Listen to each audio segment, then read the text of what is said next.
Praise the lord. ఆత్మీయ జీవితంలో కొన్ని విషయాలు మనం పట్టుకొని ఉంటాం, అంటే విడిచిపెట్టాం. వాటిని విడిచిపెడితే దేవుడు మన జీవితంలో గొప్ప గొప్ప కార్యాలు చేస్తారు. దేవుని మహిమను మనం అనుభవిస్తాం. మన జీవితాన్ని దేవుని చేతులకు అప్పగించుకోవాలి. మొదటిగా మనం ఉండే కంఫర్ట్ జోన్ని విడిచిపెట్టాలి.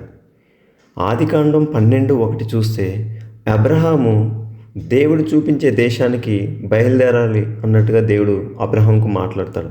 అంటే అబ్రహాము ఏం విడిచిపెట్టాడు అక్కడ? ఎలాంటివంటే పాత పరిసరాలు, స్వభావాలు, అలవాట్లు, ఆలోచనలు, లోక సంబంధమైన అన్నిటిని విడిచేసి దేవుడు చూపెట్టే దేశానికి బయలుదేరాడు. ఒకవేళ అబ్రహాము విడిచిపెట్టకపోతే నూతన భూమి, నూతన వాగ్దానం, నూతన ఆశీర్వాదం, విశ్వాసాలకు తండ్రిగా ఆశీర్వదించబడేవాడు కాదు. కాబట్టి దేవుడు మనకి కొత్తదాన్ని ఇవ్వాలంటే మనలో ఉన్న పాత వాటిని విడిచిపెట్టాలి. 2, భయాన్ని విడిచిపెట్టాలి. దేవుడు మోషేని పిలిచినప్పుడు మోషేలో పట్టుకొని ఉన్నది ఏంటంటే భయం. నిర్గమ 3:11 చూస్తే, నేను ఐగుప్తులో నుండి తోడుకొని పోటుకు ఎంతటి వాడనని దేవునితో అంటాడు. అంటే భయపడుతున్నాడు. దేవుడు మాట్లాడినప్పటికీ మోషేలో ధైర్యం లేదు. అందుకే 12వ వచనంలో నిశ్చయముగా నేను నీకు తోడై ఉంటానని చెప్తాడు దేవుడు. అంటే మనం భయాన్ని విడిచిపెట్టాలి, బలహీనతలను విడిచిపెట్టాలి. మనం భయాన్ని పట్టుకొని ఉంటే దేవుని శక్తి మన చేతిలో ఉన్నప్పటికీ కూడా దాన్ని చూడలేం, దాన్ని అనుభవించలేం. 3, మన సొంత ప్రతిష్టతను విడిచిపెట్టాలి.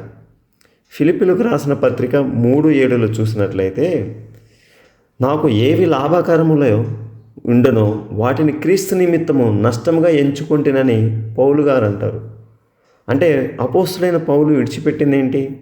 తన అపారమైన జ్ఞానాన్ని, తన మత ప్రతిష్టతను, తన పేరు ప్రఖ్యాతులను, తనకున్న మహిమను విడిచిపెట్టాడు. ఎందుకోసం విడిచిపెట్టాడు?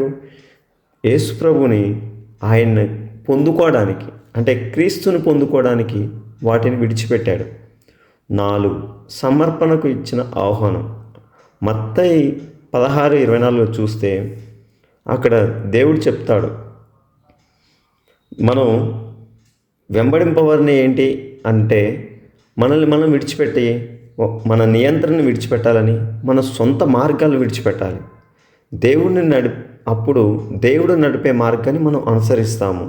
ఎవరైతే ఆయన అనుసరించాలని చూస్తారో తనను తాను ఉపేక్షించుకొని తన సిలువనెత్తుకొని నన్ను వెంబడింపవలను అంది. అంటే విడిచిపెట్టని హృదయం సిలువను మోసుకొని పోలేదని దాని అర్థం. మనం ఏదైనా విడిచిన చోటే దేవుడు అదే స్థలంలో మనకు కొత్త జీవితం, కొత్త మార్గాన్ని చూపిస్తారు.